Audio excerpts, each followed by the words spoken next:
All right, everybody. To start off, I'm not a lawyer, nor am I an engineer. I like to read things and analyze it. The more content I get, the better I can analyze things. So uh, I went ahead and pulled this article off of bridgeportconnecticut.gov. The article says the city of Bridgeport records nearly 10,000 drivers who illegally passed a school bus over a 6-month period, and this was printed on February 15th of 2024. Now, as we scroll down here, this paragraph basically states the mayor is saying it's about the safety of our children, and they're trying to crack down on illegal school bus passings. And though there are bad and reckless drivers out there that don't abide by the rules of the road, sometimes they don't know the rules of the road, and I'm coming at this from a different approach where I believe there's conflictions in the operating procedures that may, we'll just call it legislatively, entrap people into these tickets. Okay, let's scroll down some more. So the survey ran from September 3rd, 2023 to February 3rd, 2024. 74 school buses were equipped with stop arm cameras and recorded 9,860 vehicles that illegally passed or allegedly illegally passed school buses. Stopped to pick up or drop off children. It's about 75 violations per weekday. And then they gave us this little gold nugget here. They show that the highest number of violations happened at the 100 block of Logan Street with 1,671 violations. That was 3 times as high as the second highest location, which was the 100 block of Davenport Street with 566 violations. So nearly 1 in 5 or 20% of your violations came from these two addresses. Now they went ahead and mention that the city installed cameras and sensors with an AI technology on the outside of all Bridgeport school buses to detect drivers and record their license plate information when they unlawfully pass a school bus. When the program gets rolling, or I'm not sure if this happened before then, but Bridgeport Police Department will then sign off on those violations. So private company will collect the data, maybe review it, but then they give it to your police department to review it, then sign off on the citation, send it back. Sometimes they send it back to the private company, and then they'll mail you the citation. I believe there was one state, I can't remember at the top of my head, where the police department would mail out the citation, but pushing on.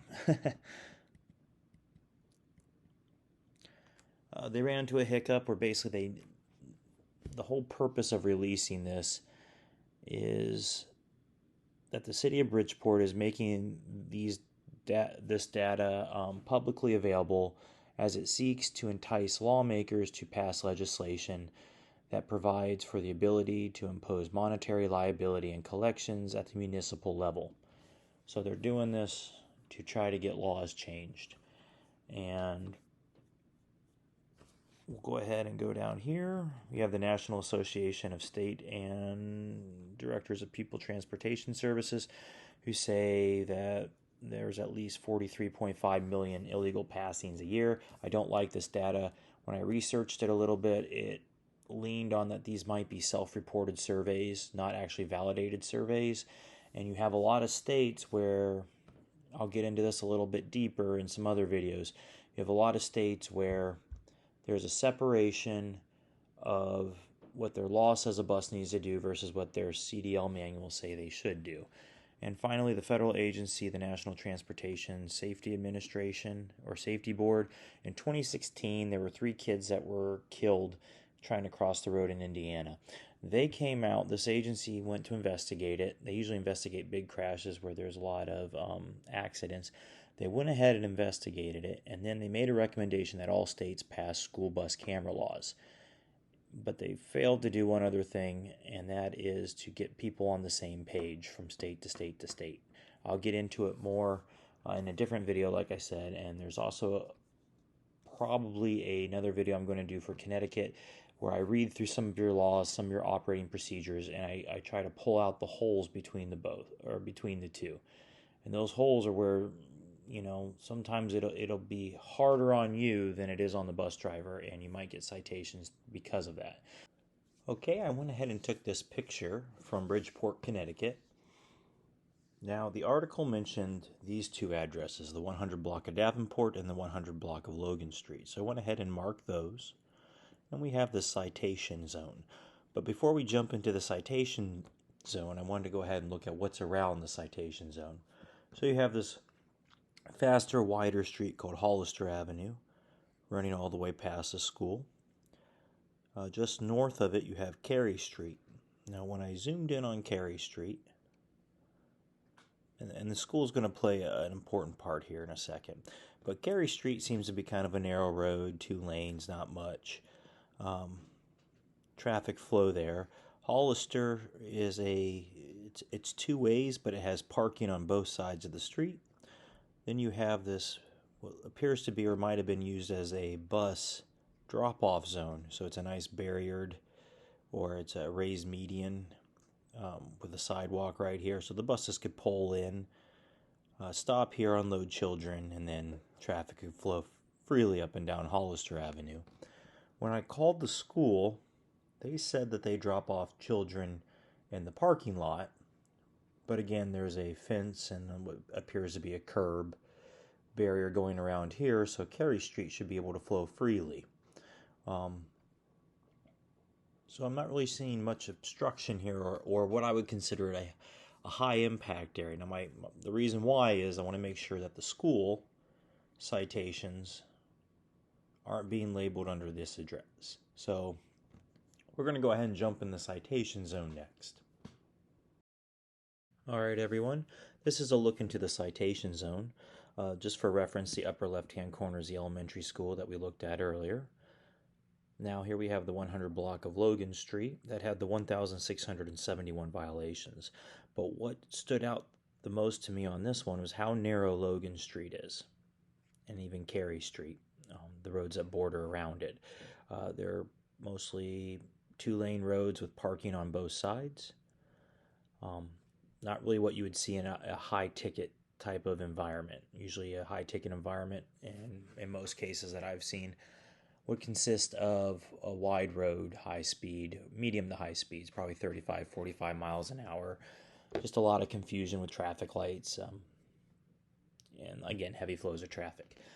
The other location is the 100 block of Davenport that had 566 violations. And what stood out on that one the most, again, narrow road, parking both sides, maybe get a large truck up and down it, but it had a dead end, which again kind of made me ponder that location a bit. And then I looked into, so you have 20% of your tickets coming from these 2 locations. And then I went ahead and we'll just go ahead and pull this back here. And that's what stood out the most to me, that you have a bus depot and you have 2 blocked locations that butt up on that bus depot. Logan Street, that was the only pickup I could find on their master roster for school bus drop-offs and pickups. That is basically a narrow road, kind of a parking lot feeding into this massive bus depot. Now, every state I looked into, when I read their CDLs, they require all school buses to do one thing before they go and pick up children, and that is to do a pre-trip inspection. They're going to check their lights, their blinkers, their doors, all that stuff. But most importantly, they're going to run their alternating flashing lights, the ones that warn you before the bus comes to a stop. They're alternating red lights when they've stopped, and they're going to pull that stop arm. Now, the article said that they are using an AI technology on here. And my question is, are these buses running their pre-morning checks? And there's a lot of buses there, so they're probably filing out at a constant flow. But a lot of these buses running their pre-morning checks, and then other buses are passing their citation field, and it's marking it as an illegal passing, and then these 2 blocks are the closest to those locations in the GPS. Which leads to the second part of that theory, and that is anybody validating this? Because if somebody's watching the camera feeds, they would see it's the bus depot, And most likely they'd say, hey, we're not going to count this. We're looking for illegal passings out in the city, not within a controlled bus lot. Now, there's a way to also debunk that is if you look at these two locations and you look at if they have a data spreadsheet with all the citations, most likely these buses have an independent camera number, or each bus has its own number, but there's probably an independent camera number tied to that bus, so they know which bus is getting the violations. And if you see a high number of different buses at each stop, that most likely will show you that it's coming from the bus depot. So the reason I think that is usually you don't have maybe 20 to 30% of your fleet stopping at one independent bus stop. You might have it up in the elementary school. You can easily debunk that by figuring out which buses are stopping there on a daily basis. And then during that day, you cross-reference it with the buses that are being tagged at the 100 block of Logan and Davenport. And if you see that Logan and Davenport have different bus numbers than are what are supposed to report up at the elementary school, you can rule it out that way. All right, moving on. The committee. My name is Steve Randazzo, Chief Growth Officer of Bus Patrol America. And although I'm employed by a current provider today, I'm often called upon to offer subject matter expertise based on my years of experience, both as a county official and as a provider of automated school bus stop arm enforcement services for communities across the country. Of note, Bus Patrol is the largest provider of school bus stop arm enforcement services in the nation, currently contracted on over 30,000 school buses across 16 states. With a mission grounded in safety equity, we strive to make the ride to and from school safer for all students. I address you today to support Senate Bill 420, which brings common sense revisions to Connecticut's automated school bus violation detection law, and brings the state more in line with best practices employed by over half the states across the nation, including neighboring states such as New York, Pennsylvania, and Rhode Island, to name a few. As some of you may know, the city of Bridgeport partnered with Bus Patrol to tackle dangerous driving behavior around school buses, but some flaws in the state law have prevented the program's commencement. Still, Bus Patrol systems are installed on 74 buses across the Bridgeport yellow school buses, and we provide the city with illegal passing data from the buses for awareness purposes as part of our contract. Since the start of school till about the beginning of February, the school buses observed 10,000 violations of the law.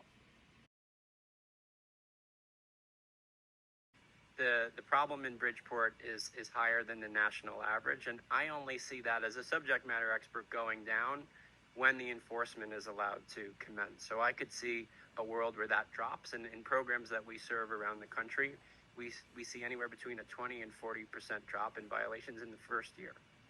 And I could see the same happening in Bridgeport, but without that enforcement, tough to do.